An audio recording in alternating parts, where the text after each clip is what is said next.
de votre pays. Beaucoup de questions là. Essayons de commencer dès le début. Reprenons au début.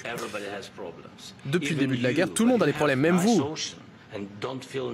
Mais vous avez un océan qui vous protège. Mais ne vous sentez pas autant en sécurité à l'avenir. Ça, vous n'en savez rien. Vous n'en savez rien. Que Dieu vous en garde. Ne nous dites pas ce que nous allons faire. Nous essayons de résoudre un problème. Ne nous dites pas comment nous allons nous sentir. Vous n'êtes pas à même de nous dire comment nous allons nous sentir. Vous n'êtes pas à même de dicter ce que nous ressentirons. Nous nous sentirons très bien. Nous nous sentirons très bien. Nous nous sentirons très fort. Pour l'heure, vous n'êtes pas vraiment en position de faire cela. Vous êtes dans une position très délicate. Vous n'êtes pas dans la bonne position. Vous n'avez pas les atouts pour vous comporter ainsi. Là, vous êtes en train de jouer la vie de milliers de personnes. Là, vous êtes en train de risquer la Troisième Guerre mondiale. Vous risquez la Troisième Guerre mondiale. Ce que vous faites est extrêmement irrespectueux envers notre pays, ce pays.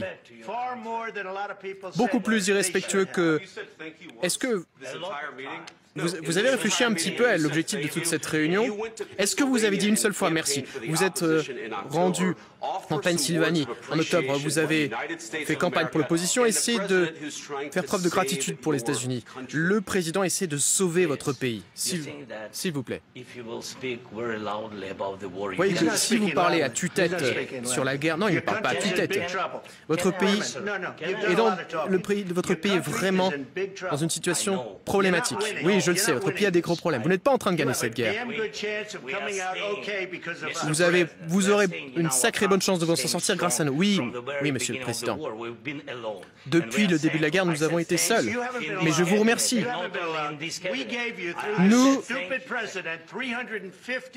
vous avons donné 350 milliards de dollars. Nous vous avons donné de l'équipement, du matériel militaire. Si vous n'aviez pas eu notre matériel militaire, si vous n'aviez pas eu notre équipement militaire, cette guerre aurait été terminée en 2 semaines. En 3 jours, c'est ce que j'ai entendu de la bouche de Poutine. Ça sera très difficile. Ça va être difficile de faire affaire comme ça. Merci. Pouvez-vous nous dire merci? Sauf qu'il y a des accords. Donc essayons de régler ces désaccords plutôt que de se battre devant les médias américains alors que vous avez tort. Vous savez que vous avez tort. Je pense qu'il est bon pour le peuple américain de voir ce qui est en train de se passer.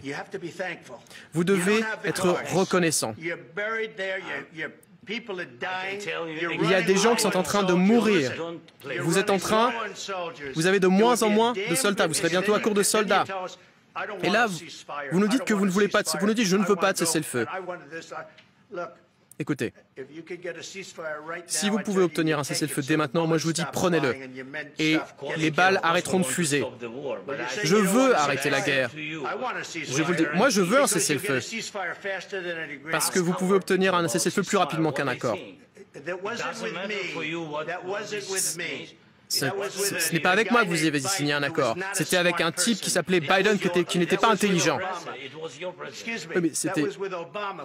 Non, excusez-moi, c'était avec Obama. Moi, je vous ai donné les Javelins pour détruire tous ces tanks. Obama... Non, Biden vous a donné les Javelins. Il faut faire preuve de plus de reconnaissance, parce que je vous le dis, vous n'avez pas les atouts dans votre jeu. Avec nous, vous les avez, mais sans nous, vous ne les avez pas. Oui, ça va être difficile de passer un accord. Va falloir changer d'attitude.